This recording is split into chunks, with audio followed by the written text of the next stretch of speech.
Good afternoon and happy Tuesday. Today is December 1st, which is also hashtag Giving Tuesday. We are the Illinois Science and Technology Institute, a STEM education-focused nonprofit serving the state of Illinois. Today is all about celebrating innovation. We're hosting our first ever virtual career fair to highlight innovators around the nation who have redefined what STEM can look like.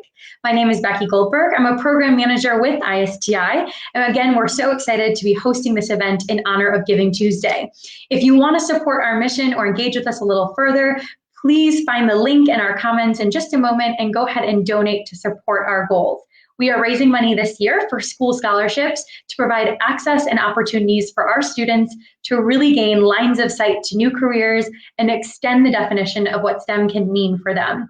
And to help me celebrate this is one of our innovators that we're featuring, Miss Allyssa Memmini, who I'm going to pull on screen. Allyssa is not only one of our mentors through our Mentor Matching Engine program, but she is currently a PhD candidate, and I will turn it over to her pretty quickly to tell you all about it. Hey, Allyssa, how are you? I'm good, Becky. Thank you so much for having me today. Of course, we're so excited to hear from you, so I'm going to turn it fully to you, and we'll go from there. All right, so we're going to go ahead and get started. So, Becky, thank you so much again for your introduction. I really appreciate, the opportunity not only to speak here today, but also to, provide mentorship for something that really is so near and dear to my heart. So as Becky had just stated, my name is Allyssa Memmini. I am a licensed and certified athletic trainer. Some of my current positions, I'm a PhD candidate, as Becky had just stated, at the University of Michigan. I have a couple of different roles within this umbrella term of PhD candidate. So first, I'll talk a little bit about my role as a graduate student instructor. So I lead a couple courses every semester within the undergraduate athletic training program here at Michigan. And then I'm also a graduate research assistant here at the Michigan Concussion Center. So throughout the presentation, I'll talk a little bit about some of my projects and then some of my future work that I'm really excited to get started on. So just a little bit of background on myself. I actually also am from Illinois. I grew up in Skokie, Illinois for 18 years. I went to Niles North High School from 2007 to 2011. After high school, I went to the University of Wisconsin-Madison, which is actually where I met Becky. So I'm very, very thankful for the opportunity to meet her and then to reconnect through this program. I obtained a bachelor's degree in athletic training while I was at the University of Wisconsin-Madison. Once I graduated, I decided that I actually wanted to move forward in what's called a post-professional athletic training program, or in other words to say, a master's in athletic training degree at the University of Kentucky from 2016 to 2018. Some of the training that I'd like to touch base on, I obviously had mentioned I'm an athletic trainer. So at the end of my undergraduate degree, I sat for our board certification exam. Once I passed the exam, I was eligible to apply for a license both in Kentucky and then now in Michigan. So I can practice clinically if I wanted to in both of those states. I also have a bit of research experience, so I'll talk a little bit about my undergraduate and graduate level experience as I move forward into the presentation here. But I did want to include this picture of myself. This was in 2018. I had just defended my master's thesis, so I'll talk a little bit more throughout the rest of the PowerPoint, but here's kind of a sneak preview. So I really liked this GIF. I felt like it really kind of encapsulated how I felt when I was growing up and trying to figure out, which route I wanted to pursue. And I knew I had so many different interests. You can see there was a list of different opportunities that I was considering, everything ranging from a chef to a physical therapist. Maybe I wanted to be a sociologist. But deep down, I always knew that I wanted to pursue a terminal degree at the PhD level. So it's kind of interesting because I ended up becoming three of the things that I had thought I originally wanted to do. So I am a scientist, I am a writer, and obviously now I am a PhD candidate. I'm very, very fortunate to be where I am today here at Michigan. I wanted to include some of the motivation for me to not only pursue a college degree, but also a graduate level degree at the University of Kentucky, and now my doctorate at Michigan. I wanted to include two pictures of my parents who are both nurses, and they really were the ones that instilled upon me how to advocate for others and get into the healthcare fields, even though I have more of a non-traditional role in regards to healthcare. So now I just wanted to highlight some of my previous clinical experience. When I was at the University of Wisconsin-Madison, I was an athletic training student, so I was not yet certified or licensed at that point. So I really worked under a lot of the sports medicine staff and the academic staff to gain more clinical experience so that I could kind of build my clinical tool set. While I was there, I worked with the football program, cross country, track and field, men's and women's soccer programs, and then I actually had the opportunity to work at a local high school, which I really enjoyed. From the University of Wisconsin-Madison, I graduated and obtained a graduate assistant athletic trainer position at the University of Kentucky. And that's really just a fancy way to say that I was working with the sports teams. I was their point person for their medical care, anything of that nature. I was their go-to person. So in addition to working with cross country and track and field, I also assisted with some other Division I sport coverage, including women's gymnastics, men's and women's basketball, and football.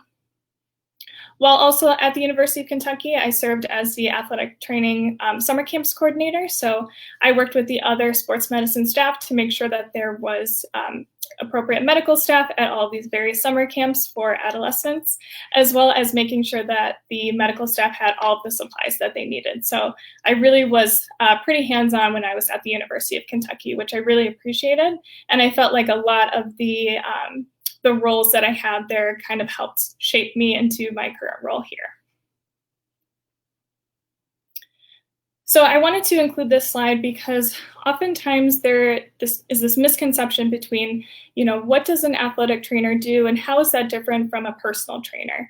And so there is quite a big difference. So with athletic training, we are really in charge of injury prevention and management, whereas with personal training, they're very much into fitness, making sure you're on the right track and losing weight, keeping a healthy diet, and making sure that you're meeting your weight goals. With athletic training, there's different components, but I wanted to highlight three major ones. So the first one, I'm going to actually start with a picture all the way to the left of the woman with the it's kind of like a backpack, fanny pack over her shoulder. So what we often do when we're on the sidelines is we have to scan the field, make sure that there isn't, player down that needs immediate medical attention. We're there if, somebody needs some hydration, if there's any emergency scenario. I like to kind of describe athletic training almost as a cross between an EMT and a physical therapist, because we do a lot of that on-site emergency care as well as some of that injury rehabilitation and management process. On that same idea, I wanted to kind of bring attention to the second picture. So this woman is sitting on what is called a Cybex machine. So basically what it's doing is it's measuring her quad strength as she is extending her knee up and then flexing it down. So we can use this machine to understand, different biomechanics of the lower extremity as well as in the upper extremity. It's just a little bit different machine. And we can use that to determine what the what their biomechanics look like and how we can actually use that as an injury prevention tool. So that was something that we used quite a lot at the University of Kentucky, especially with our track and field athletes. And then lastly, we have, of course, injury management. So that's going to be the girl who's standing on that foam pad and she has the soccer ball. So we do a lot of rehabilitation, a lot of multidisciplinary healthcare, which just means that I'm working with other athletic trainers, the dietitian, strength and conditioning staff, and the coaches to make sure that our athletes are not only preventing some of these injuries, but how can we best manage this as a team to make sure that our athletes are ready to go back into play accordingly. Next, I wanted to highlight some of my previous research experience. So first, I wanted to talk about when I was an undergrad, I had the opportunity of a lifetime to travel to Boston and serve as an intern through Boston University's Center for Chronic Traumatic Encephalopathy, or CTE.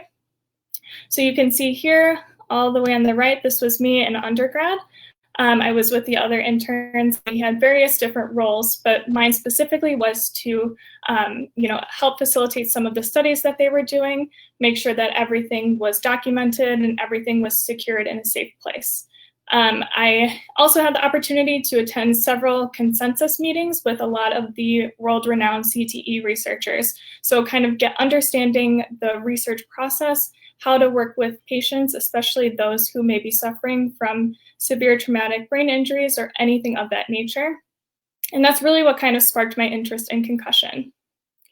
After graduating from the University of Wisconsin, I went on and pursued the graduate degree at the University of Kentucky, where again, I was the graduate assistant athletic trainer, but I also had the opportunity to do a master's thesis. So I was a graduate research assistant at the Center for Muscle Biology.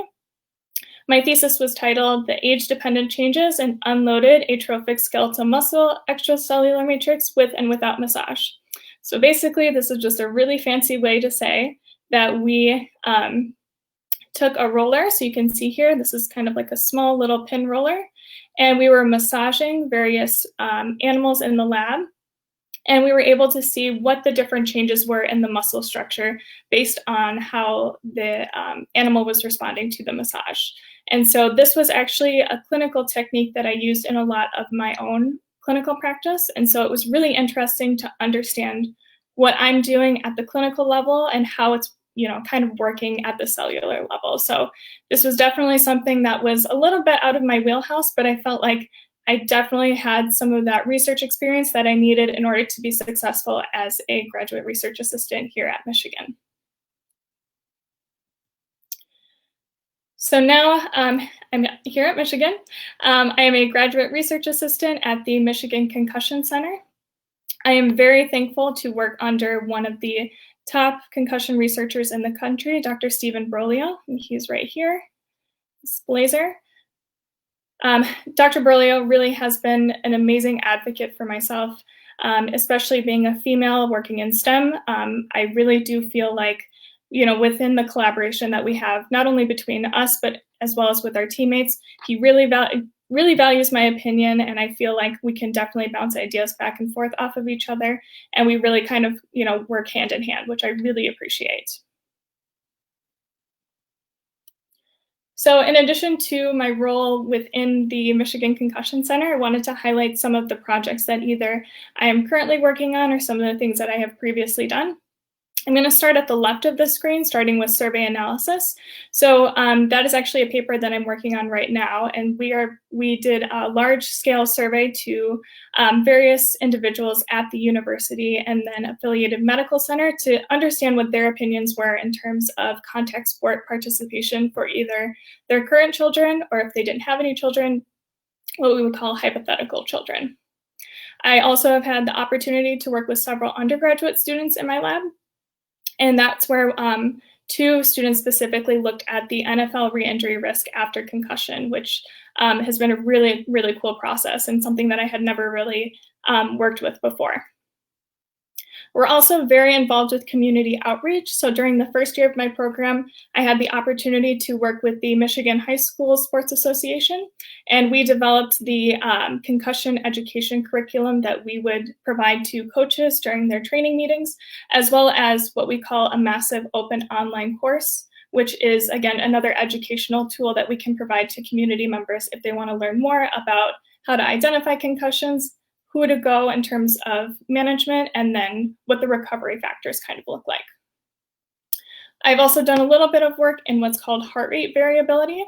And so, heart rate variability can be a little bit tricky, but essentially what it means is that we're looking at how quickly the body can change from the sympathetic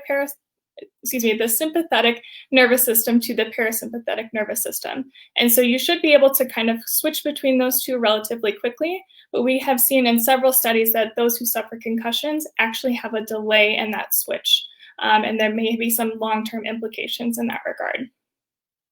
I've also had some neuroimaging research that was recently published that I've been very pleased with the results.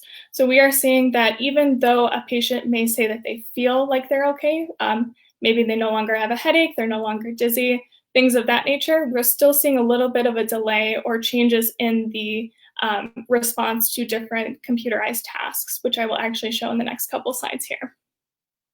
And then again, with my undergraduate projects, we've had the opportunity to look at gait and postural control, otherwise known as balance or proprioception. And so we can see that those who suffer concussion have these kind of long-term effects in regards to their gait and their postural control. And then lastly, this is kind of, my biggest focus for my dissertation project is this idea of return to learn or return to classroom after sustaining a concussion. A lot of the current work regarding return to learn specifically focuses on primary and secondary education, but there really isn't that much information in regards to collegiate age students. So my dissertation will actually be focusing on perspectives of both faculty members and college age students and how we can, create some type of policy, at least here at Michigan, to implement to make that process a little bit smoother for those who are sustaining concussions and may not have that direct guidance in terms of how to appropriately come back to class. So within this slide, I actually have a video of myself doing one of my studies. So I'm going to press play here and kind of walk you through it. So here you can see I'm wearing a cap. Along both sides of the cap, you'll see there are various different light probes. And what is happening is I'm doing a computerized task where I have to press a button as quickly as I see it on the screen. And then the lights can measure how quickly my brain is reacting to the letter on the screen. So I'm going to play this one more time. And so this is measuring the not only accuracy, so am I pressing the right button, but how quickly am I pressing it compared to other individuals who also do not have a concussion. So we tested this with individuals who are not concussed and then compared these results to those with concussion.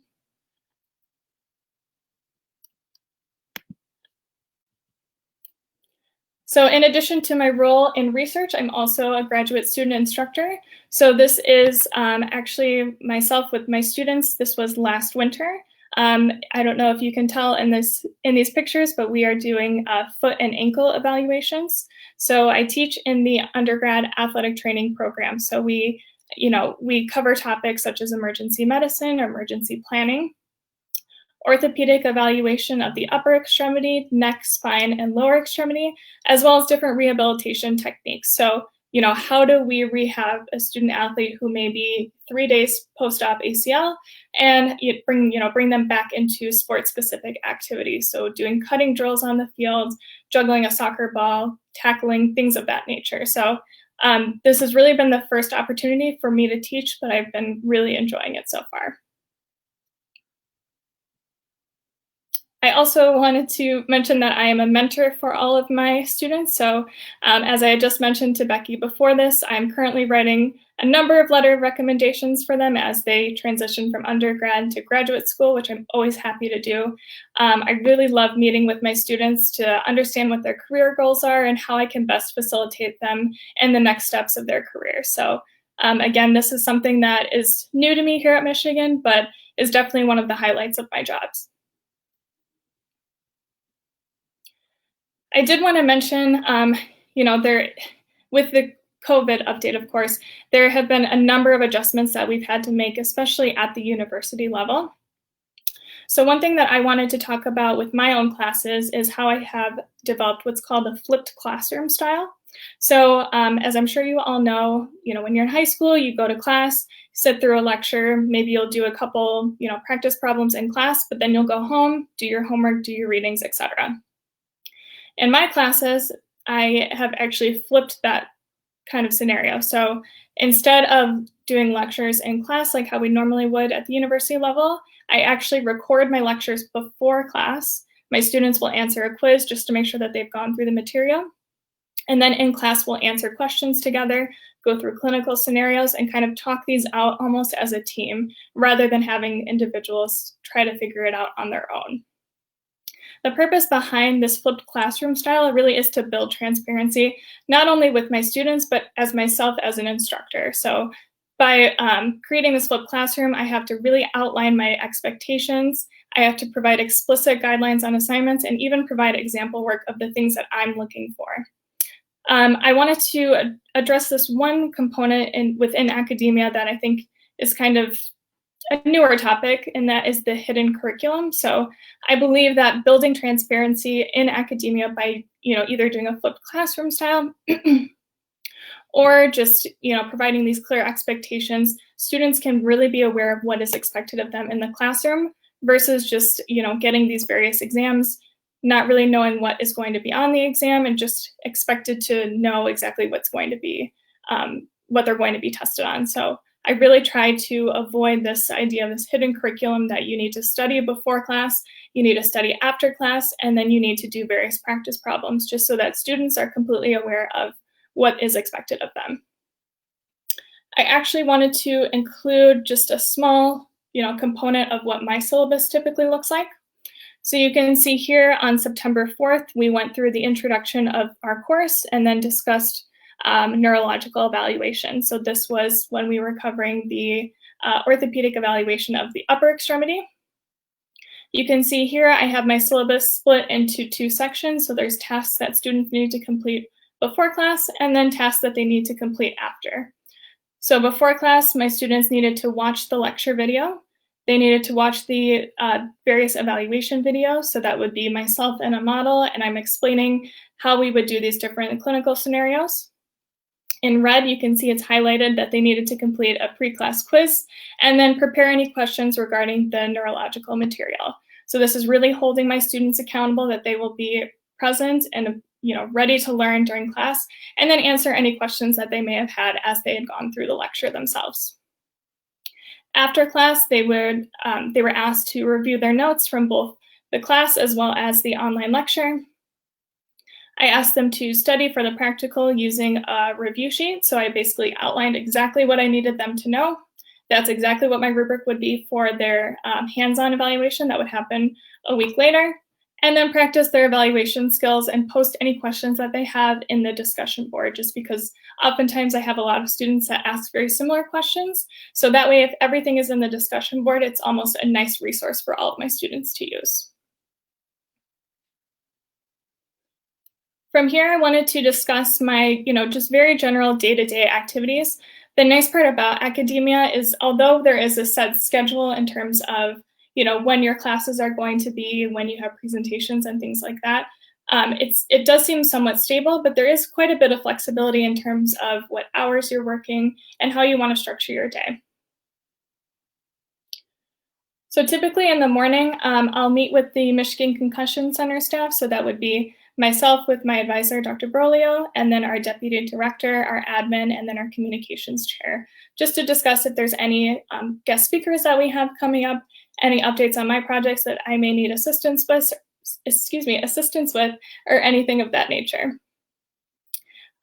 Either before or after that, I'll respond to student emails or any research-related emails that I may have going on. At this point in the semester, I have quite a few papers that I'm working on, so oftentimes it's answering emails with my collaborators, clarifying different questions that they may have in regards to my writing, and just preparing things for future submissions. And then lastly, I like to plan the day. So I'll like to look at my week ahead, if there's any writing that I need to do, if I need to do any prep work for my teaching for that week, I can really kind of sit down during the morning and plan out the rest of my week, or even the rest of my day if need be. In the afternoon, I like to review various concussion-related research. Because my dissertation will be focusing on return to learn, that's really what my main priority has become in terms of what research I'm reading. I also start to dive into some more of my teaching responsibilities. So if I need to either do a voice recording of my lectures, transcribe those lectures, grading my students' work, providing feedback, or even just meeting with students in general if it's in regards to the coursework itself, or really just kind of like a mentorship meeting, I'm always happy to meet with my students. Later in the afternoon, I'll focus on my manuscripts that I'm working on. If I wanted to submit a grant that could support my research, so I could buy various research supplies or pay my subjects throughout my various studies, I would definitely need to make sure that my grants are kind of in line. Or if there's any other applications, so scholarships that I'm applying for, fellowships, anything of that nature, it's typically what I do in the afternoons. In the evening, again, I'm back to responding to student emails or any research-related emails. If a participant is interested in being a part of our study, I'll make sure to touch base with them before the end of the day. I tend to actually do a majority of my writing in the evening. I just think I'm a little bit more focused, especially because all of my teaching responsibilities are typically taken care of by that point in the day. And then again, if I didn't plan for the rest of the week that morning, then maybe I'll sit down with my calendar and just kind of look through and see what I have to come in the next couple days. All right, so this is the fun part in the presentation. So some of the fun facts about my clinical position, I think number one was that I was traveling all over the country, both with Wisconsin as well as with the University of Kentucky. I would say I probably traveled close to every other weekend when I worked with track and field. And I was everywhere from DC to Sacramento, down in Austin, Texas. I really covered, I felt like, the entire continental US. So I'm relatively introverted, so it was kind of nice to, break away from my safe space and, experience different things, try different foods, meet all these different people. And it really was one of the best experiences of my life. Another fun fact about my clinical position was, the caliber of athletes that I was working with was, 1 in a million. I was very fortunate that my track team also trained Olympians. And so I have worked with a number of Olympians, for several years and have kept in contact with them. And, they're just amazing people all around, but definitely one of the coolest experiences I think I'll ever have in my lifetime. In regards to my academic position, I would say I would be completely honest and say that the best part about my position is the opportunity to mentor young professionals and help kind of guide them through the next step, once they graduate from their undergraduate degree, because it's almost kind of like we're letting you go into the world and this is what you're going to do. And, some students really aren't sure what they want to do. So I'm always happy to meet with students and mentor them through that process. Similar to my clinical position, I do have the opportunity to also travel and present my research.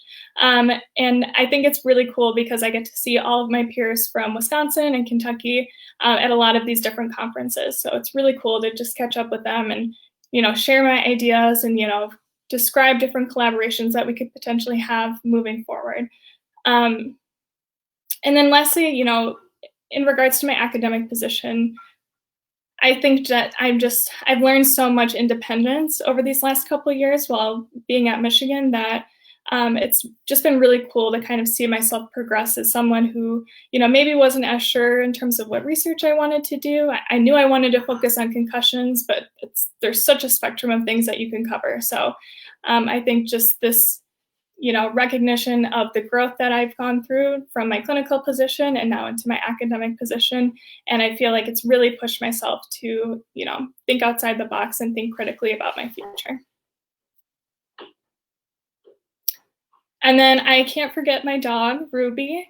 We got her about a year ago. She's 6. She is so sweet and so sassy and definitely keeps me sane throughout all of these different roller coasters in an academic position. So I definitely wanted to include her in this presentation. So that is all that I have for today. I'm happy to answer any questions that you may have. I am so glad that you included Ruby in that. I think that was really the exclamation point on a phenomenal presentation to learn more about you and your work, which is so incredibly engaging and so interesting to listen to, just the path that you've taken to get there. And as you mentioned, I got to see the beginning stages of that. So I love kind of tracking you and seeing where this has led. And so we definitely have some questions in the comments. I have a few as well, but yeah, get a drink of water. I know that was a lot too. In hearing you talk about your current position, kind of balancing this role as almost a student yourself, you're continuing this research, but you're also mentoring students, you're leading classes, like there's a lot of balance that I imagine needs to be in place for you to be able to wear multiple hats, which I think a lot of our students aren't necessarily aware of, that once you get into kind of this PhD level or doctorate level of education, there are multiple ways to learn your own skill sets or to expand what you're interested in. Could you talk a little bit about how I know you give us your schedule, but how you balance really finding that sweet spot of being a leader and a follower and a teacher and a student? Absolutely. And, I think a lot of it comes down to is sometimes you just have to swallow your pride, swallow your ego and say, I need help. I know where to go. I know who to contact, but I need, just recognizing that I need help beyond what I can handle. So if it ever comes to a situation, for example, if I'm working with a student who needs assistance in the class and, maybe some of the strategies that I've suggested aren't necessarily working for them because I'm still a novice instructor. I have several resources throughout the faculty, especially within the undergraduate athletic training department that I can reach out to and say, hey, what do you think about this? Or, have you tried this before? What do you think? Or, even if it's like, I'm swamped with work, my research is really picking up this week. How can I kind of, alleviate my plate a little bit? And I would say more times than not, they're always willing to take some of that workload off of me. So they also recognize I'm still a student, so I'm still learning. But definitely recognizing when you need help, it's okay to not know. Even at this level, I know a lot of people that don't know certain things, and it's okay to recognize that and, be an advocate for yourself and realize, maybe this is too much and I need to slow down a bit. I love that. I feel like that's great advice for adults as well as students. Yes. Really good to keep in mind. You also mentioned in your day-to-day activities that research kind of takes a staple spot in your afternoon. And so I think that's a really interesting thing that I'd love for you to push on. Oftentimes our students see research as phase one or step one, and then they move into the synthesize and they start to move away from research. But you clearly have research as something that's ongoing. Why is research a necessary part of your entire process, not just step one? I think that's a fantastic question, and I hope I'm answering this the way that you need me to. But, I think research is continually growing. So that's why I always try to allocate some time to dig into the literature, see what's been published recently, because everything is changing, especially with concussion. I mean, really, concussion research has blown up in the past decade. And so I think, recognizing that it's an ever-changing field and, not just kind of sticking to your box is going to be really important as a concussion researcher. And I think when I took, AP statistics in high school, and I wasn't really sure if research was something that I wanted to pursue. And, even getting 2 clinical degrees, I still wasn't exactly sure if that was the right route for me, but I knew that research was really going to challenge me academically, and that was something that I felt like I was really longing for and wanted more of that challenge. And so in addition to that academic challenge, I also still have those mentorship roles within my students that I would have somewhat similarly with my student athletes. I love that. No, that was an awesome answer. Just keeping it a part of it because it's that ever evolving, changing. Right. Like you said too, especially in concussions, I feel like at least when I track your projects on Memmini, it's like all concussion related. We know our high schoolers are interested in that. We know that that's a big topic, nationally, worldwide, in terms of what the health and safety of our brains really look like. So I think it's really important research. I loved hearing about it. And then we have a question as well in the comments that I'll read. So Sarah Pregalyabov mentioned, Allyssa, this is so cool. Thank you so much for sharing with us. I wanted to ask a quick question about one of the experiments you presented as an example. You mentioned that you are measuring the response time of concussed versus non-concussed individuals to stimuli on a screen. I can think of a lot of different practical applications for a test of this sort, but I'm wondering how you got to this particular question. How did you narrow this on a specific, or how did you narrow in on a specific test like this? And how do you determine the larger ramifications of a narrow data set? Absolutely. This is one of my favorite projects, probably because it was the first project I was put on once I started here. I literally was presented with it 20 minutes after my first day here. So oftentimes when we do baseline tests for concussion and post-injury tests, there's something called the impact neurological screening, or neuropsychological test. And so it's a computer test where student athletes can sit in front of, I think it takes about an hour or so. It measures different cognitive tasks, reaction time, things very similar to to that computer screen that I had presented earlier. It's not quite as dense as the impact test, but reaction time and accuracy are things that we use as clinicians to determine whether or not a student athlete is ready to begin what's called the return to play progression. So that's a graduated step-by-step process to increase physical activity to make sure that it's safe, within 5 to 6 days if they graduate from it with no exacerbation of symptoms, if they're ready to go in. So that's kind of that first stage. And so we knew that we wanted to assess the reaction time and the accuracy of concussed individuals within 72 hours post-injury. So they were actually recruited from an emergency department locally, and then we brought them into the lab.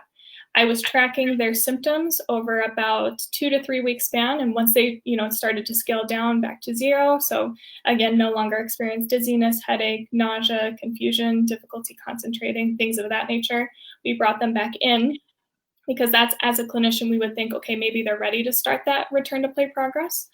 But once we brought them in, we did see that there were still some of these cortical alterations that we wouldn't necessarily be able to assess, clinically or on the field or things of that nature that may suggest that, maybe are we potentially returning them too early? We don't know that answer quite yet, but that's kind of how we, brought it down to that research question.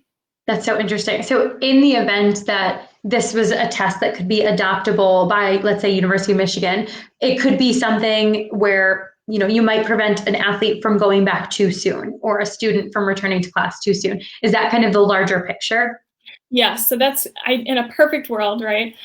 We would have these different devices that we would put on our athletes, and we would have them do these different screenings so we could actually see, physiologically what's going on inside the brain that maybe we're not seeing at a clinical level.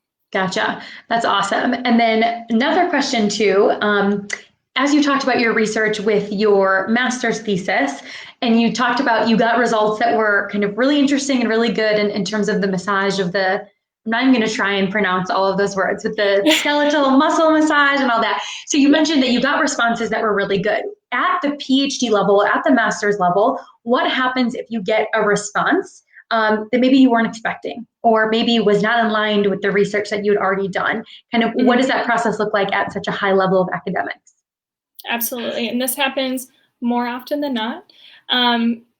Anytime we do any type of analysis, I'm always having my colleagues double check my methods, making sure that the numbers, at least that we're inputting, look correct.